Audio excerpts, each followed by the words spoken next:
Seigneur Dieu Tout-Puissant, Père de miséricorde et source de toute paix, en cette fin de journée je me tiens devant toi avec un cœur humble et reconnaissant. Le jour s'achève, le silence de la nuit commence à envelopper le monde, et je viens déposer entre tes mains tout ce que j'y ai vécu, tout ce que j'y ai porté, tout ce que j'y ai réussi comme tout ce que j'y ai manqué. Merci pour le souffle de vie que tu aimes à accorder depuis le lever du soleil jusqu'à cette heure présente. Merci pour les pas que tu as dirigés sans que je aime en rendre toujours compte. Merci pour les dangers visibles et invisibles dont tu aimes à garder. Merci pour les combats intérieurs que tu as apaisés, même lorsque je n'avais plus la force de lutter. Seigneur Jésus ressuscité, en ce temps pascal où ton Église célèbre la victoire de la vie sur la mort, fais entrer mon cœur dans la profondeur de ton mystère. Toi qui as vaincu le tombeau, viens vaincre en moi tout ce qui me retient encore dans les ténèbres. Mes peurs, mes doutes, mes fatigues, mes inquiétudes silencieuses, mes blessures anciennes qui parlent encore en moi quand la nuit devient trop calme. Je dépose devant toi cette journée entière. Les paroles que j'y ai dites et celles que j'y aurais dû retenir. Les regards que j'y ai posés et ceux que j'y ai mal interprétés. Les décisions que j'y ai prises avec assurance et celles qui ont été marquées par l'hésitation. Purifie tout, Seigneur, comme un feu doux qui ne détruit pas mais qui sanctifie, qui ne condamne pas mais qui restaure. Esprit Saint, souffle de Dieu vivant, viens remplir les espaces vides de mon cœur. Là où il y a eu de la fatigue, apporte le repos profond. Là où il y a eu de la confusion, apporte la lumière. Là où il y a eu de la tristesse, apporte la consolation. Et là où il y a eu de la joie, rends-la pure et reconnaissante afin qu'elle devienne une prière silencieuse montée vers le ciel. Seigneur, je te confie ma maison, mes proches, ma famille visible et invisible, ceux qui sont près de moi et ceux qui sont loin. Garde-les dans ta main puissante durant cette nuit. Éloigne toute forme de mal, toute attaque de l'ennemi, toute inquiétude qui vole la paix. Que ton sang précieux couvre nos vies, nos pensées, nos rêves et notre sommeil. Dans cette troisième semaine du temps pascal, rappelle-moi que la résurrection n'est pas seulement un événement du passé, mais une réalité vivante aujourd'hui. Que je puisse croire que chaque nuit peut devenir un passage, chaque fatigue peut devenir une offrande, chaque silence peut devenir un lieu de rencontre avec toi. Seigneur, pardonne-moi pour les moments où j'y ai agi sans amour, où j'y ai répondu avec impatience, où j'y ai fermé mon cœur au lieu de l'ouvrir. Pardonne-moi pour les fois où j'y ai oublié de te chercher au milieu de mes activités, où j'y ai mis mes propres forces avant ta grâce. Et malgré cela, tu restes fidèle. Ta miséricorde est plus grande que mes faiblesses, et ton amour ne s'épuise jamais. Je te confie aussi mes projets, mes attentes, mes combats invisibles. Tu sais ce que personne ne voit. Tu sais ce que je n'arrive pas à expliquer. Tu connais les prières que je n'ai pas su formuler avec des mots.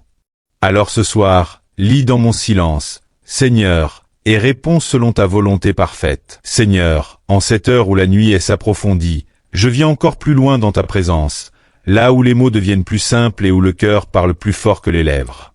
Je ne veux pas seulement te confier ma journée, je veux te confier aussi mon repos, mes pensées inconscientes, mes rêves, et même ce que je ne contrôle pas lorsque je dors.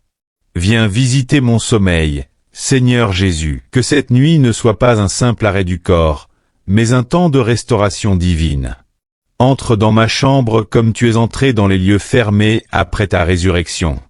Rien n'a pu t'arrêter, ni les portes verrouillées, ni les craintes des hommes. Alors entre aussi dans mes peurs nocturnes, dans mes pensées silencieuses, dans mes inquiétudes que personne ne voit. Je te remets tout ce que je suis, même ce que je ne comprends pas encore de moi-même. Les zones de mon cœur que j'y évite parfois de regarder. Les blessures anciennes qui reviennent quand le monde se tait. Les souvenirs qui pèsent sans prévenir. Seigneur, viens les toucher avec douceur. Pas pour les réveiller douloureusement, mais pour les guérir profondément. Dans cette troisième semaine du temps pascal, je proclame que la lumière du Christ ressuscité est plus forte que toute obscurité intérieure. Même la nuit ne peut cacher ta gloire. Même le silence ne peut étouffer ta voix. Même la fatigue ne peut empêcher ta grâce de travailler en moi. Seigneur, je te confie aussi mes combats spirituels. Ceux que je connais et ceux que j'ignore encore. Protège mon esprit contre toute confusion, contre toute pensée qui ne vient pas de toi, contre tout ce qui cherche à voler ma paix. Entoure-moi comme un feu invisible, une protection parfaite que rien ne peut franchir. Je te confie mes rêves de cette nuit. Et s'ils viennent de toi, qu'ils apportent direction, consolation et paix. Et s'ils ne viennent pas de toi, qu'ils soient dissipés sans troubler mon repos. Garde mon esprit dans une simplicité pure, comme un enfant entre les bras de son père. Et Seigneur, dans ce moment de prière profonde, je pense aussi à ceux qui ne peuvent pas dormir en paix cette nuit. Ceux qui souffrent dans les hôpitaux, ceux qui pleurent en silence, ceux qui sont dans la solitude, ceux qui portent des fardeaux trop lourds pour leurs épaules. Visite-les maintenant, là où ils sont. Que ta présence traverse les murs, les distances, les frontières, et apporte consolation. Je te confie aussi ceux qui ont perdu la joie, ceux qui ont perdu la direction, ceux qui ont perdu la foi. Souffle sur eux comme tu as soufflé sur les disciples après ta résurrection. Donne-leur une nouvelle vie intérieure, une espérance qui ne dépend pas des circonstances, mais de ta fidélité éternelle. Seigneur, apprends-moi à dormir sans peur. Apprends-moi à me reposer sans inquiétude. Apprends-moi à lâcher prise sans résistance intérieure. Car souvent mon cœur veut contrôler même ce qu'il ne peut pas contrôler. Ce soir, je dépose ce poids à tes pieds. Je choisis de croire que pendant que je dors, tu travailles pour moi. Pendant que je me repose, tu combats pour moi. Pendant que je suis silencieux, ta voix continue de diriger mon avenir. Rien n'est interrompu dans ta main, même quand mes yeux sont fermés. Première lecture, tirée du livre des Actes des Apôtres, chapitre 9, versets 1 à 20. En ces jours-là, Saul était toujours animé d'une rage meurtrière contre les disciples du Seigneur. Il alla trouver le grand prêtre et lui demanda des lettres pour les synagogues de Damas, afin que, s'il trouvait des hommes et des femmes qui suivaient le chemin du Seigneur, il puisse les amener enchaînés à Jérusalem. Comme il était en route et approchait de Damas, soudain une lumière venant du ciel l'enveloppa de sa clarté. Il fut précipité à terre et entendit une voix qui lui disait « Saul, Saul, pourquoi me persécutes-tu » Il demanda « Qui es-tu, Seigneur » La voix répondit « Je suis Jésus, celui que tu persécutes. Relève-toi et entre dans la ville, et on te dira ce que tu dois faire. » Ses compagnons de route s'étaient arrêtés, muets de stupeur. Ils entendaient la voix, mais ils ne voyaient personne. Saul se releva de terre. Bien qu'il eût les yeux ouverts, il ne voyait rien. Ils le prirent par la main et le conduisirent à Damas. Pendant 3 jours, il fut privé de la vue, sans manger ni boire. Or, à Damas, il y avait un disciple nommé Ananie. Dans une vision, le Seigneur lui dit « Ananie ». Il répondit « Me voici, Seigneur ». Le Seigneur lui dit « Lève-toi, va dans la rue appelée la rue droite, chez Jude. Tu y trouveras un homme de Tarse nommé Saul.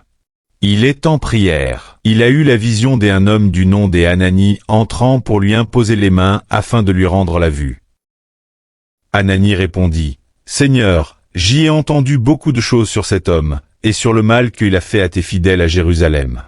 Il est ici avec l'autorisation des grands prêtres pour arrêter tous ceux qui invoquent ton nom. » Mais le Seigneur lui dit « Va, car cet homme est l'instrument que j'y ai choisi pour faire parvenir mon nom auprès des nations, des rois et des fils d'Israël. Et moi, je lui montrerai tout ce qu'il devra souffrir pour mon nom. » Ananie partit donc. Il entra dans la maison, posa les mains sur Saul et dit « Saul, mon frère, celui qui m'envoie, c'est le Seigneur, Jésus qui t'est apparu sur le chemin. Ainsi, tu vas retrouver la vue et être rempli des esprits saints. » Aussitôt, il tomba de ses yeux comme des écailles, et il retrouva la vue. Il se leva et fut baptisé. Puis il prit de la nourriture et reprit des forces. Il passa quelques jours avec les disciples à Damas, et sans attendre, il se mit à proclamer Jésus dans les synagogues, affirmant que Jésus est le Fils de Dieu. Parole du Seigneur.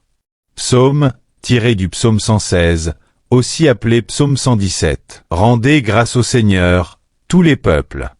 Fêtez-le, toutes les nations.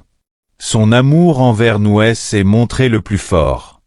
La fidélité du Seigneur est éternelle. Évangile de Jésus-Christ selon saint Jean, chapitre 6, versets 52 à 59.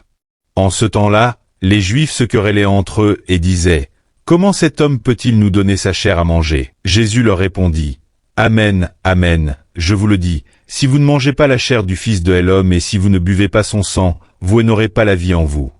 Celui qui mange ma chair et boit mon sang a la vie éternelle, et moi, je le ressusciterai au dernier jour. Car ma chair est la vraie nourriture, et mon sang est la vraie boisson.